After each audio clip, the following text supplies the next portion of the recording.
131,000 kilometers of track, 3.37 billion passenger trips, more than 4 billion tons of cargo transportation. China's railway network powered on in 2018.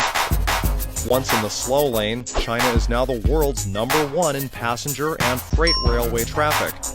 Since the nation's first train route, the Chengdu-Chongqing Railway, began operations in 1953, China has invested heavily in expanding the rail grid and reducing journey times.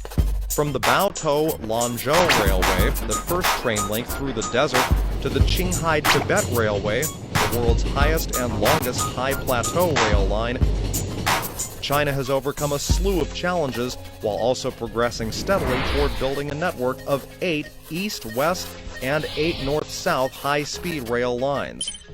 Today, China's railway network spans almost every corner of the country, from deserts to cities, from plateaus to plains.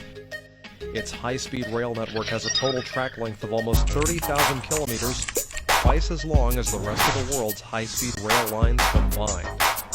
The speed of trains has also increased dramatically, up 6-fold in the past 70 years. What does it mean? Back in 1949, commuting from Beijing to Shanghai took 36 hours. 7 decades on, the travel time has dropped to 4 hours and 18 minutes thanks to the Fuxing train that runs at 350 kilometers per hour. And the future could still be more astounding. China is planning to build a super high-speed maglev train that could reach 800 kilometers per hour. What's the secret to China's stunning rail development? Unlike some developed countries where new railway construction is often primarily motivated by profit, a desire to improve people's quality of life and opportunities is the driving force behind China's infrastructure expansion.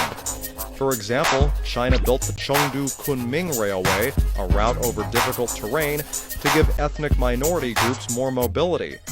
Spanning 991 bridges and 427 tunnels, the railway is hailed as a miracle of engineering.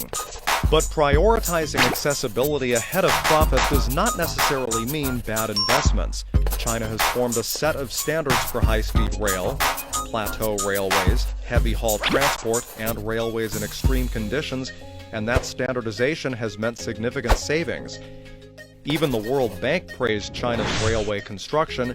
In its report, China's high-speed rail development, the World Bank concludes that the construction cost of the Chinese high-speed rail network is only 2/3 of that of other countries, thanks to the standardization of designs and procedures.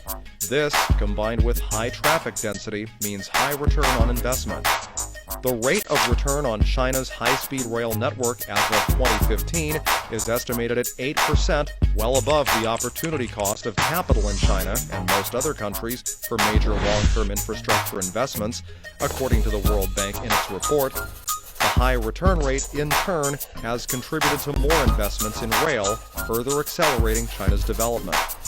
The speed of China's growth has astounded the world, and a peek at China's railway construction helps explain what has underpinned the country's fast journey over the past 70 years.